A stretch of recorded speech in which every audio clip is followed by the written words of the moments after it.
आदाब अर्ज़ है MCN उर्दू न्यूज़ में आपका खैर मकदम। नाजरीन, मैं हूँ काजी मुहियुद्दीन। खबरों के सिलसिले को आगे बढ़ाने से पहले आइए एक नज़र डालते हैं आज की खास खबरों पर। आखिरकार इंतजार की घड़ियां हुई खत्म। स्टेट इलेक्शन कमीशन ने रियासत में बल्दियाती इलेक्शन के लिए बजा दिया बिगुल। पहले मरहले में 2 दिसंबर को होंगे म्यूनिसिपल काउंसिल और नगर पंचायत के इंतखाबात। आज से ज़ाब्ते अखलाक के निफाज का भी किया ऐलान।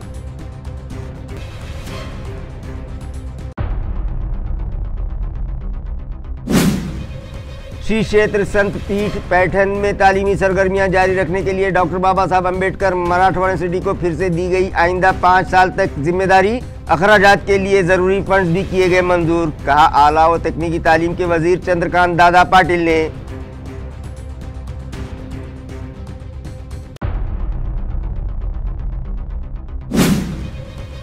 शहर ही नहीं देही स्कूलों के तलबा भी मनवाने लगे हैं खेल के मैदान में अपना लोहा। स्वामी विवेकानंद ग्लोबल स्कूल आसेगांव और पिशोर के समता हाई स्कूल के तलबा ने जिले सतह पर दौड़ के मुकाबलों में हासिल किया पहला मकाम और इलाकाई मुकाबलों के लिए हो गए क्वालिफाई।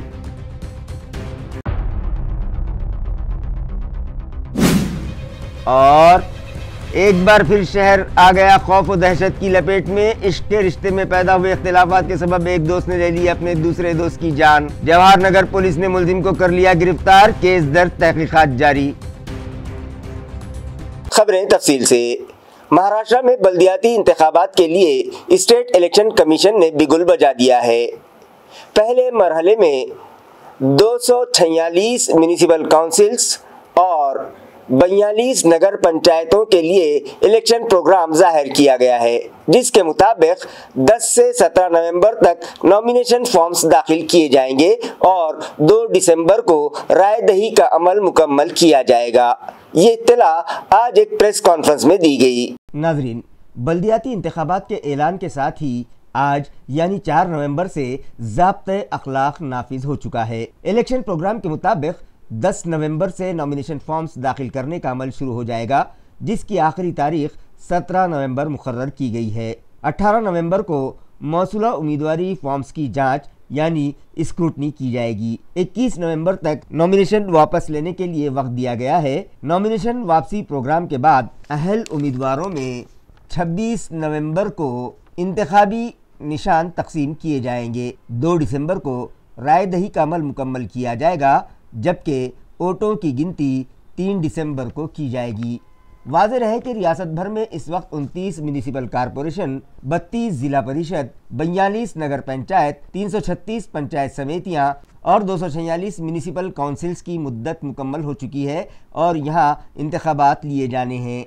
पहले मरहले में म्यूनिसिपल काउंसिल्स और नगर पंचायत के इंतखाबात लिए जा रहे हैं, जिनके लिए फाइनल वोटर लिस्ट 31 अक्टूबर को ही जाहिर कर दी गई है, जिसके मुताबिक रियासत में कुल 1,07,03,576 वोटर्स अपना हक़ राय इस्तेमाल करेंगे। रियासत महाराष्ट्र में डिवीज़न वाइज इंतखाबात की तकसीम इस तरह से बताई गई है।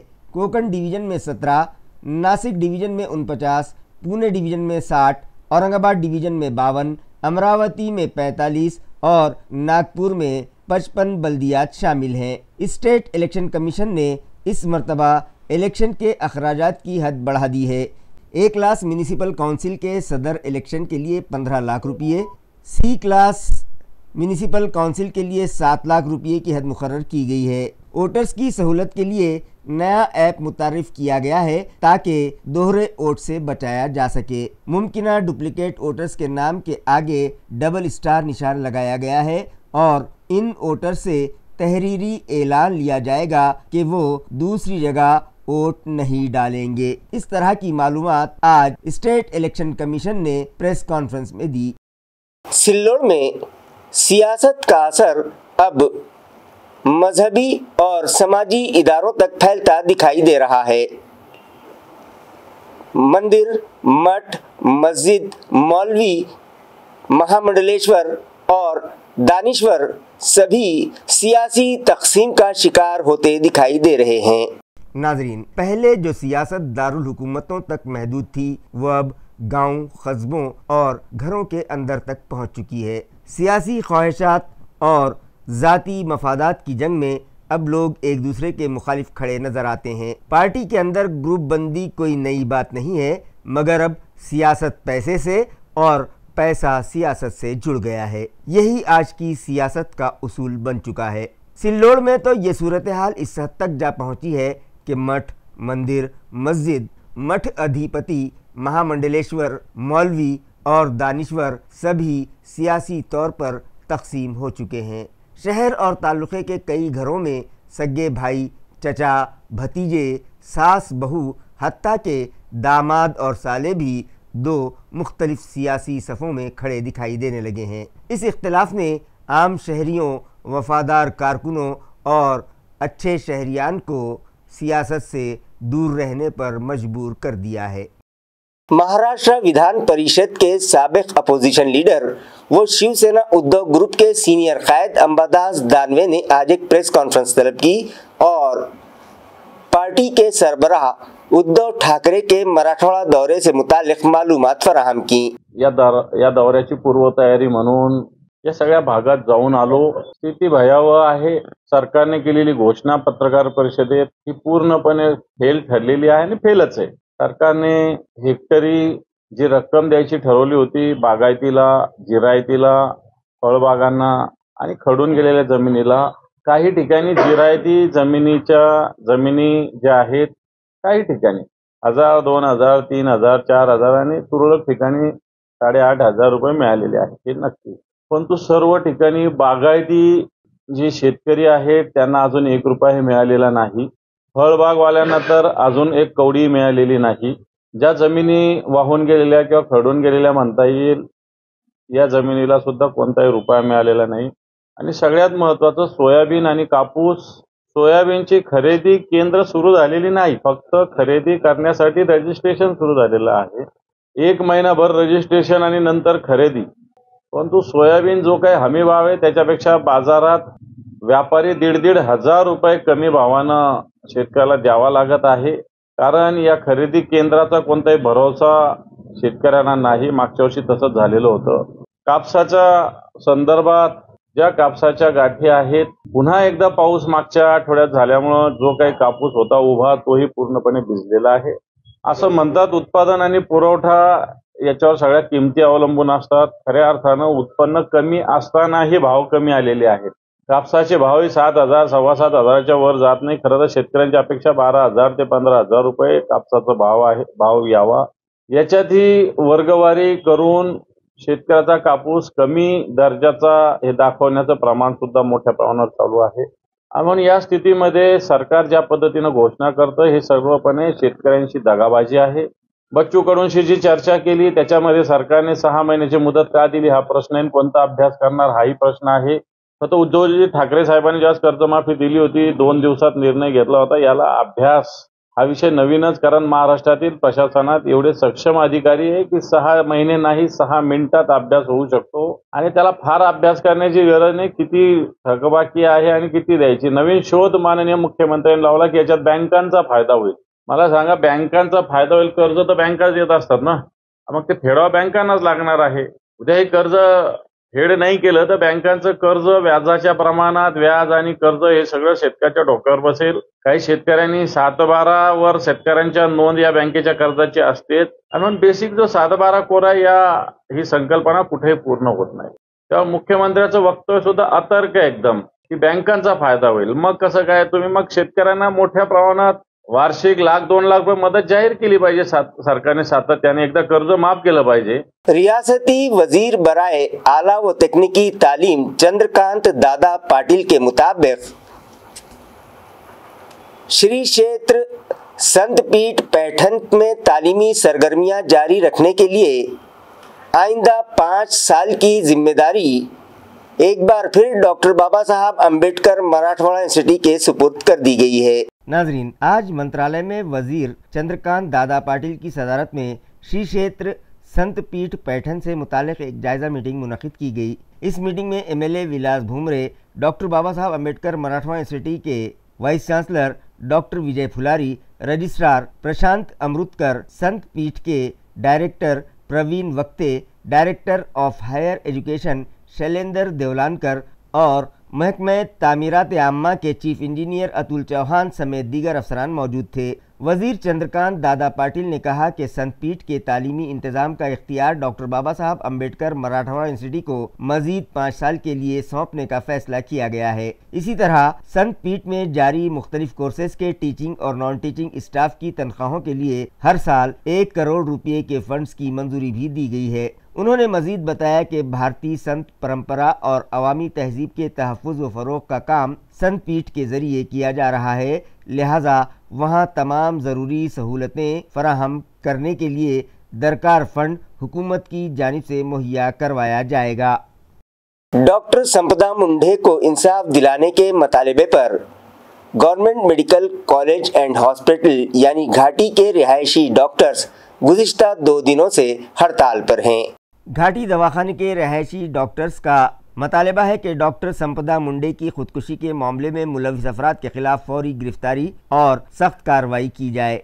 एहतजाजी डॉक्टर्स ने इंतबाह दिया है कि अगर इस मामले में जल्द कोई फैसला न लिया गया तो वो इमरजेंसी खिदमात भी बंद करने पर मजबूर हो जाएंगे। इस मतालबे को लेकर घाटी अस्पताल के अहाते में एक अवामी आगाही रैली, जन जागृती रॅली निकाली गई। दुर्दैवी ही घटना घडलेली आहे। 10 दिवस या घटनेला होऊनही आज डॉक्टर संपदा मुंडे यांना न्याय मिळत नाही। ही खूप दुर्दैवी घटना आहे आपल्या सरकारप्रती, आपल्यासाठी, आणि यासाठी आम्ही लवकरात लवकर न्याय मिळावा ही आमची आज मागणी आहे। तसेच डॉक्टर प्रोटेक्शन ऍक्ट हे स्थापित करण्यात यावे आणि त्याची अंमलबजावणी व्हावी ही आमची मागणी आहे। 10 दिवस झाला आम्ही निवेदन देऊनही सरकारने आमच्या मागण्यांची दखल घेतली नसल्यामुळे आम्ही आज सलग दुसऱ्या दिवशी ओपीडी बंद ठेवत आहे। कालही आम्ही ओपीडी बंद करून सरकारला इशारा दिलेला आहे आणि आजही आम्ही तेच करत आहोत आणि ओपीडी बंद असून आज आम्ही जनजागृती रॅली काढलेली आहे। संपूर्ण महाराष्ट्रभर ही रॅली निघणार आहे, प्रत्येक जीएमसी कॉलेजमधून निघणार आहे आणि आम्ही आज असा इशारा देत आहोत की आज जर सरकारने मागण्या मान्य केल्या नाही आणि आमच्या मागण्यांची दखल घेतली नाही तर उद्यापासून ज्या इलेक्टिव्ह सर्व्हिसेस असतील, ओटी, ज्या इलेक्टिव्ह ओटी असतील त्या आम्ही उद्या बंद करू आणि इमर्जन्सी सर्व्हिसेस आम्ही चालूच ठेवणार आहेत, जेणेकरून जे पेशंट आहेत त्यांना काही हानी होणार नाही। आणि आज ओपीडी सर्विसेज बंद आहेत, इलेक्टिव चालू आहेत आणि इमरजेंसी चालू है। आपने सरकार सेवा केंद्र मंसूबे के तहत खिदमत अंजाम देने वाले कोऑर्डिनेटर्स ने अपनी गुज़िश्ता 8 माह की तनख्वाहों के बकायों की अदायगी और दीगर मतालिबात पर पूना के नेशनल ग्राम स्वराज अभियान दफ्तर पर बेमुद्दत भूख हड़ताल शुरू की है। वाज़ेह रहे कि रियासत महाराष्ट्र समेत नांदेड़ ज़िले में आपले सरकार सेवा केंद्र मंसूबे के तहत काम करने वाले तालुका और ज़िले सतह के कोऑर्डिनेटर्स गुज़िश्ता 8 माह से उजरत से महरूम हैं, जिसके सबब वो माली बहरान का शिकार हो गए हैं। इसी के साथ जिन एहलकारों की अब तक तकर्रुरी नहीं हुई है उनके घरों में भी फाका कशी की नौबत आ गई है। इन दोनों मसाइल से परेशान कोऑर्डिनेटर्स ने रियासती हुकूमत को बार बार तहरीरी मेमोरेंडम्स पेश किए, मगर जब कोई हल सामने नहीं आया तो 3 नवंबर से पुणे के नेशनल ग्राम स्वराज अभियान के दफ्तर के सामने उन लोगों ने गैर मुअय्यना भूख हड़ताल का आगाज़ कर दिया। इस एहतजाज में नांदेड़ ज़िले के तमाम 16 ताल्लुक़ों के नुमाइंदे, रियासती अहदेदारान और ताल्लुक़ा सतह के कोऑर्डिनेटर्स बड़ी तादाद में शरीक हैं। अब सबकी नज़रें इस बात पर मरकूज़ हैं कि रियासती हुकूमत इस मसले पर क्या मौक़िफ़ इख्तियार करती हैं। राज्यातील आपले सरकार सेवा केंद्राचे तांत्रिक तालुका व जिल्हा समन्वयक इथं राष्ट्रीय ग्राम स्वराज अभियान कार्यालय येथे जमलेलो आहोत। आमच्या 3 प्रकारच्या प्रमुख मागण्या आहेत। पहिली मागणी आहे की आमचं जे काही मार्च 2025 पासूनचं मानधन थकीत आहे ते त्वरित देण्यात यावं। दुसरी मागणी आहे की आमच्या जागी त्रयस्थ व्यक्तींकडून आमचे कामं करून घेतले जात आहे, त्यामुळे आमचं पद हे कमी करण्याची भूमिका ही शासनाची दिसून येत आहे। त्यामुळे ते पद कमी करण्यात येऊ नये व आमचे कामं त्यांना लावण्यात येऊ नये। तिसरी गोष्ट की आमची 1 ऑक्टोबर 2025 पासून नियुक्ती नसल्याने आम्हाला पुनर्नियुक्ती देऊन आमचे 400 कुटुंबांना शासनाने न्याय देण्यात यावा। या आमच्या प्रमुख 3 मागण्या असून त्यानंतरून पंचायत राज संचालक जे आहेत त्यांच्याशी आमची चर्चा झाल्यानंतरून त्या चर्चेत कोणताही धोरणात्मक निर्णय झालेला नाही, ते उडाउडीचे उत्तरं देत आहे। त्यामुळे आम्ही आमच्या जे काही आमरण उपोषण आहे ते आम्ही मागे घेणार नाही। जोपर्यंत आमच्या मागण्या मान्य होत नाही तोपर्यंत आम्ही आमच्या मागण्यांवर ठाम आहोत। महत्त्वाच्या मागण्या अशा आहेत की गेल्या 8 महिन्यापासून आम्हाला मानधन मिळालेलं नाही आहे। त्यानंतर दुसरी आमची मागणी महत्त्वाची अशी आहे की आमच्या ठिकाणी त्रयत्र एखादी यंत्रणा आणून त्या ठिकाणी आमची कामं त्या लोकांना सांगितली जातात आणि त्या ठिकाणी आमचा जॉब लॅप्स करण्या किंवा आमचं पद कॅन्सल करण्याचा एक प्रयत्न होत आहे. अतिशय महत्त्वाचा विषय फक्त असा आहे की यामध्ये सकाळपासून या कार्यालयामध्ये ज्या 2 वेळा मीटिंग आमच्या झाल्या, यामध्ये कोणत्याच पद्धतीच्या मागण्या आमच्या मान्य करण्यात आलेल्या नाहीत. आमच्या या प्रमुख 2 मागण्या आहेत. ह्या मागण्या पूर्ण झाल्याशिवाय आम्ही या ठिकाणी उठणार नाही असे आमचं हे फायनल निर्णय आहे. जोपर्यंत आमच्या फायनल निर्णय होत नाहीत, आमच्या मागण्या पूर्ण केल्या जात नाहीत, तोपर्यंत आम्ही या ठिकाणून उठणार नाही. या ठिकाणी ह्यूमन पेप्लोमा वायरस के वैक्सीन जबरन न दिए जाएं, ये मुतालिबा भारतीय विद्यार्थी प्रकोष्ठ की जानिब से किया गया है. इस ज़िमन में ज़िला इंतज़ामिया को एक मुतालिबाती मेमोरेंडम पेश किया गया. तंजीम के मुताबिक HPV वैक्सीन के बास कई शहरियों को मनफी असरात का सामना करना पड़ रहा है. लिहाजा हुकूमत को चाहिए कि फौरी तौर पर इस वैक्सीनेशन मुहिम को रोका जाए. मज़ीद कहा गया कि अगर ये वैक्सीन रज़ाकाराना तौर पर दी जा सकती है तो आवाम पर इसको ज़बरदस्ती मुसल्लत नहीं किया जाना चाहिए. तंजीम के अहदेदारान ने कलेक्टर ऑफिस के बाहर मीडिया से गुफ्तगू करते हुए अपने मुतालिबात तफसील से बयान किए और हुकूमत से इस मामले में जल्द अज जल्द कार्रवाई करने की अपील की. आणि आजचं जे निवेदन आम्ही दिले ते भारतीय विद्यार्थिनी छात्रा प्रकोष्ठ याच्या अंतर्गत दिलेलं आहे. आमचं निवेदन देण्याचा जो विषय आहे तो HPV ह्यूमन पॅपिलोमा व्हायरस हे लसीकरण इच्छुक असूनही जबरदस्ती करत आहेत, त्याच्या विरोधामध्ये आम्ही आज निवेदन दिलेलं आहे. याचे दुष्परिणाम असे आहेत की हे स्त्रियांमध्ये गर्भाशयाचे आजार याच्यामुळे होत आहेत, कर्करोग, सर्वायकल कॅन्सर सारखे आजार होत आहेत आणि वयाच्या आधीच मुलींना, 2री 3रीच्या मुलींना मासिक पाळी असे त्रास होत आहे. हो, आपल्या देशात कंपल्सरी आणि फक्त महाराष्ट्रातच नाही, कर्नाटक, बाकीच्या राज्यामध्ये सुद्धा, बिहारमध्ये लसीकरण सुरू केलेलं आहे. माझं नाव प्रसेनजित कसाब, भारतीय विद्यार्थी मोर्चा, छत्रपती संभाजीनगर. वॅक्सिनचा दुष्परिणाम सगळ्यात महत्त्वाचा असा आहे की असं म्हटले जाते HPV व्हायरसमुळे महिलांना गर्भाशयाचा कर्करोग होऊ शकतो, कॅन्सर होऊ शकतो असं म्हटले जाते आणि त्याचा प्रतिबंधात्मक लस म्हणून HPVची वॅक्सिन दिल्या जाते. HPVची वॅक्सिन दिल्या जाते, परंतु अजूनही जे जागतिक लेवलचे जे सायंटिस्ट आहेत त्यांच्यामध्ये सुद्धा एकवाक्यता नाही आहे की HPV मुळे जो कॅन्सर होतो किंवा नाही होतो याचं अजून कन्फर्मेशन नसून सुद्धा ते व्हायरसचं प्रतिबंधक म्हणून लस दिल्या जात आहे. मदर टेरेसा इंग्लिश स्कूल और महाराष्ट्र मराठी प्राइमरी स्कूल के प्रिंसिपल व एडमिनिस्ट्रेटिव ऑफिसर अफसर पटेल गुज़िश्ता 28 अक्टूबर को इस दारिफानी से कूच कर गए. लिहाजा उन्हें खराज अक़ीदत पेश करने के लिए एक ताज़ियती नशिस्त स्कूल में आज मुनक़िद की गई. नाजरीन, तालुका गंगापुर के वालूज इलाके में मौजूद मदर टेरेसा इंग्लिश स्कूल और महाराष्ट्र प्राइमरी मराठी स्कूल के प्रिंसिपल और एडमिनिस्ट्रेटिव ऑफिसर अफसर पटेल गुज़िश्ता 28 अक्टूबर को इस दारिफानी से कूच कर गए. उनकी याद में एक ताज़ियती इजलास आज स्कूल में रखा गया. बताया जाता है कि मरहूम इदारे के बानी सदर वो NCP अजीत पवार ग्रुप के ज़िला सेक्रेटरी नबी पटेल के छोटे भाई थे. ताज़ियती प्रोग्राम में वालूज गांव की आवाम, मुख्तलिफ स्कूलों के प्रिंसिपल्स, असातिज़ा, तलबा और वालदैन की बड़ी तादाद मौजूद थी. मरहूम के इसाले सवाब के लिए कुरान खानी की गई. इख्तिताम पर शुरका ने मरहूम अफसर पटेल की तालीमी खिदमात को याद करते हुए उनके लिए दुआए मग़फ़िरत की. स्वामी विवेकानंद ग्लोबल स्कूल आसेगांव के 9वीं जमात के तालिब इल्म आदित्य संतोष ने 5 किलोमीटर वॉकिंग रेस में ज़िले सतह पर पहला मकाम हासिल किया, जिस पर स्कूल इंतज़ामिया की जानिब से इस होनहार तालिब इल्म का पुरतपाक इस्तकबाल किया गया.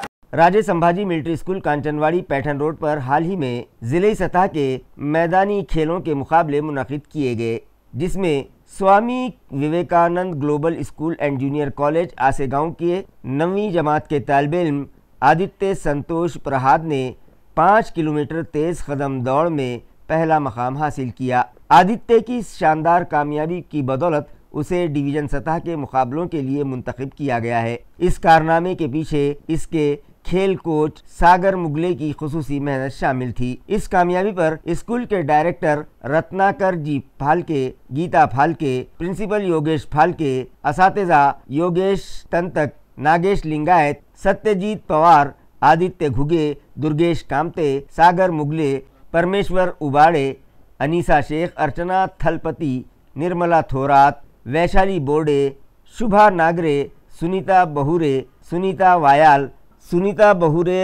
वायाल, सविता राजगुरु और गैर तदरीसी अमले ने आदित्य का गर्मजोशी से इस्तकबाल किया और आइंदा मुकाबलों के लिए उसे नेक ख्वाहिशात के नजराने पेश किए। पिशोर के समता स्कूल के तालिबे इल्म सौरभ अर्जुन ने भी 1500 मीटर दौड़ के मुकाबलों में ज़िलाई सतह पर दूसरा मकाम हासिल करते हुए खुद को इलाकाई सतह के मुकाबलों के लिए क्वालिफाई कर लिया। सौरभ की इस शानदार कामयाबी पर सावित्रीबाई फुले शिक्षण प्रसारक मंडल के secretary PM Dhake, TB Dhake, treasurer UL Naule, assistant secretary VA Naule, Ashok Mokase, मंडल के अराकीन, प्रिंसिपल SB महाजन, शोबे के सरबराह डॉक्टर शशिकांत मापारी, साबिक प्रिंसिपल RD साड़वे, तमाम असातिज़ा, गैर तदरीसी अमला और मकामी ग्राम पंचायत के मुअज़्ज़िज़ अफराद ने इस होनहार तालिबे इल्म को मुबारकबाद पेश की। इस कामयाबी में वैभव शिंदे ने सौरभ की रहनुमाई की। तमाम जिम्मेदारान ने उसे मुस्तकबिल के लिए नेक ख्वाहिशात के साथ मुबारकबाद पेश की है। महकमा ज़राअत का महाबीज निर्विष्ठा मंसूबा तालुका पैठन में नाकाम होता दिखाई दे रहा है। नाजरीन, मरकजी हुकूमत और महाराष्ट्र हुकूमत की जानिब से किसानों की हौसला अफजाई के लिए हर साल लाखों रुपये खर्च किए जाते हैं। रियासती बीज मंडल के तहत खरीफ और रबी सीज़न में किसानों को मेयारी बीज मुफ्त या कम कीमत पर फराहम करवाए जाते हैं ताकि जदीद और हाइब्रिड किस्म को फ़रोग़ दिया जा सके। लेकिन तालुका पैठन में महकमा ज़राअत की कारकर्दगी इस मंसूबे में नाकाम नज़र आ रही है। किसानों की आमदनी बढ़ाने के लिए बनाए गए इस मंसूबे की दो अलग नौइयत की स्कीमें हैं। पहली स्कीम के तहत एग्रीकल्चर असिस्टेंट्स गाँव में किसानों के ग्रुप बनाते हैं, उन्हें मुफ्त बीज, खाद और वक्तन फ़वक्तन रहनुमाई की जाती है। दूसरी स्कीम के तहत मखसूस मंजूर शुदा ज़रई मराकिज़ पर बीज नहायत कम कीमत में फ़रोख्त के लिए रखे जाते हैं।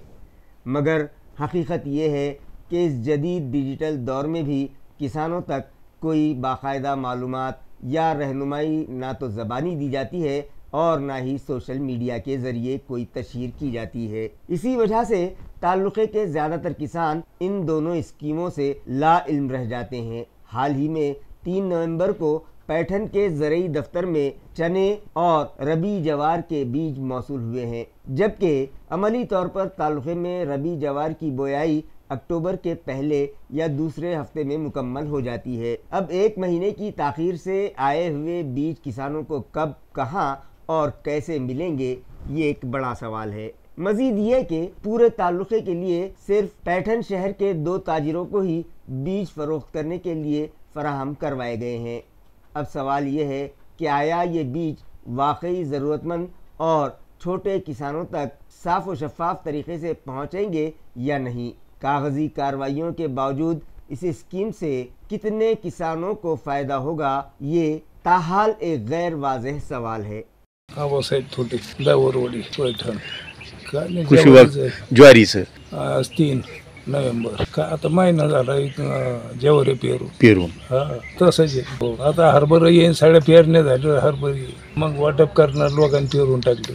धोरणाबद्दल शासन हे नाही, त्याच्याबद्दल वेळ समजत नाही ते। नाजरीन, न जाने हमारे शहर को किसकी नज़र लग गई कि यहाँ कत्ल की वारदातें थमने का नाम ही नहीं ले रही हैं। आज एक बार फिर मोहब्बत से जुड़े एक तनाज़े के सबब एक नौजवान का बेरहमी से कत्ल करने का मामला मंजरे आम पर आया है। इस मामले में जवाहर नगर पुलिस ने मुलजिम को गिरफ्तार कर लिए जाने की इत्तला है। हलाक होने वाले नौजवान की शनाख्त विशाल भीमराव काचकोर के तौर पर की गई है, जिसकी लाश काबरा नगर के इलाके में बरामद होने के बाद पूरे इलाके में सनसनी फैल गई। मकामी शहरियान ने फौरी तौर पर पुलिस को इत्तला दी। इत्तला मिलते ही जवाहर नगर पुलिस स्टेशन के इंस्पेक्टर सचिन कुम्भार और पुलिस एहलकार मारुति गोड़े मौके पर पहुंचे और तफ्तीश शुरू कर दी। चंद घंटों में ही पुलिस ने एक मुश्तबा शख्स को हिरासत में ले लिया, जिसने पूछताछ में इस बात का इंकशाफ किया कि विशाल और मुलजिम सुधाकर धपे दोनों ही आपस में गहरे दोस्त थे। तफ्तीश के मुताबिक 3 नवंबर की आधी रात को सुधाकर अपनी खातून दोस्त के साथ पार्टी कर रहा था। शराब ख़त्म होने पर वो बाहर गया और वापस आने पर उसने देखा कि विशाल उसकी दोस्त के साथ ज़बरदस्ती कर रहा है, जिस पर सुधाकर मुश्तइल हो उठा और उसने अपने 2 साथियों को बुला लिया और तीनों ने मिलकर विशाल पर डंडों से हमला कर दिया, जिसके नतीजे में विशाल की मौके पर ही मौत हो गई। बाद में मुलजिमों ने लाश को मोहल्ले के चौक में फेंक दिया। पुलिस ने सुधाकर को गिरफ्तार कर लिया है, जबकि उसके 2 दीगर साथियों की तलाश जारी है। ट्रैफिक कवानीन की खिलाफवर्जी करने वालों पर शिकंजा कसने की गर्ज से हिंगोली शहर की ट्रैफिक ब्रांच और सिटी पुलिस स्टेशन के इश्तराक से शहर में खुसूसी मुहिम शुरू की गई है, जिसके तहत शहर के मसरूफ तरीन मार्केट में कार्रवाई की गई और 73 व्हीकल मालिकान से 63,500 रुपयों का जुर्माना वसूल किया गया। हिंगोली शहर में आए दिन बढ़ते ट्रैफिक के सबब बाजार पेट में बेतरतीबी से खड़ी की जाने वाली गाड़ियां ट्रैफिक में रुकावट पैदा कर रही थीं। शहरियों को पेश आने वाली इस दिक्कत के पेश नज़र ट्रैफिक ब्रांच हिंगोली और सिटी पुलिस स्टेशन की मुश्तरका टीम ने ये खुसूसी मुहिम चलाई।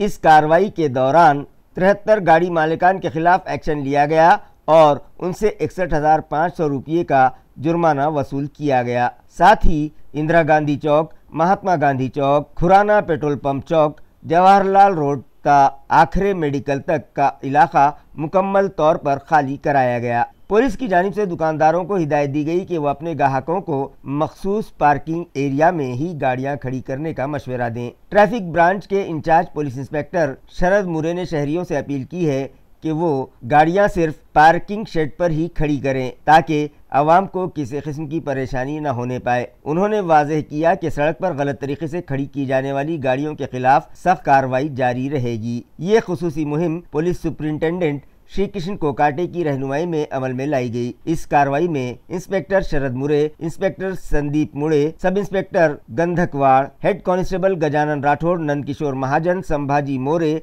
विलास सिंगारे, शशिकांत भीसे, श्रीकांत सरोड़े, गजानन डांडेकर, मीरा सोपावले समेत सिटी पुलिस स्टेशन के अहलकार और होमगार्ड भी मौजूद थे। खबरें खत्म करने से पहले आइए एक बार फिर नजर डालते हैं आज की सुर्खियों पर।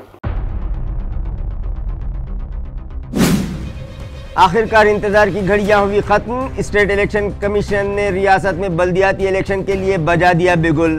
पहले मरहले में 2 दिसंबर को होंगे म्यूनिसिपल काउंसिल और नगर पंचायत के इंतखाबात। आज से ज़ाब्ता अखलाक के निफाज का भी किया ऐलान।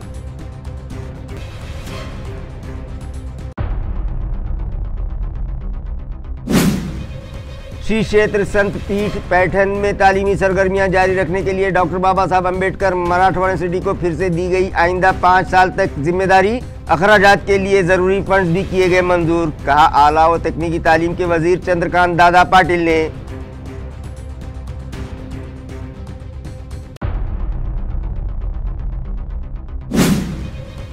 शहर ही नहीं देही स्कूलों के तलबा भी मनवाने लगे हैं खेल के मैदान में अपना लोहा। स्वामी विवेकानंद ग्लोबल स्कूल आसेगांव और पिशोर के समता हाई स्कूल के तलबा ने जिले सतह पर दौड़ के मुकाबलों में हासिल किया पहला मकाम और इलाकाई मुकाबलों के लिए हो गए क्वालिफाई।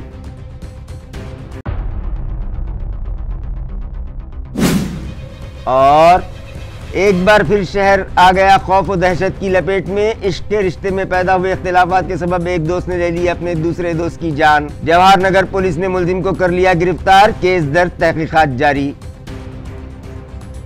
इसी के साथ MCN उर्दू न्यूज अब यहीं खत्म होती है। कल फिर मुलाकात होगी कुछ और खबरों के साथ। तब तक के लिए मैं काजी मुहिउद्दीन आपसे इजाजत चाहता हूँ। खुदा हाफिज।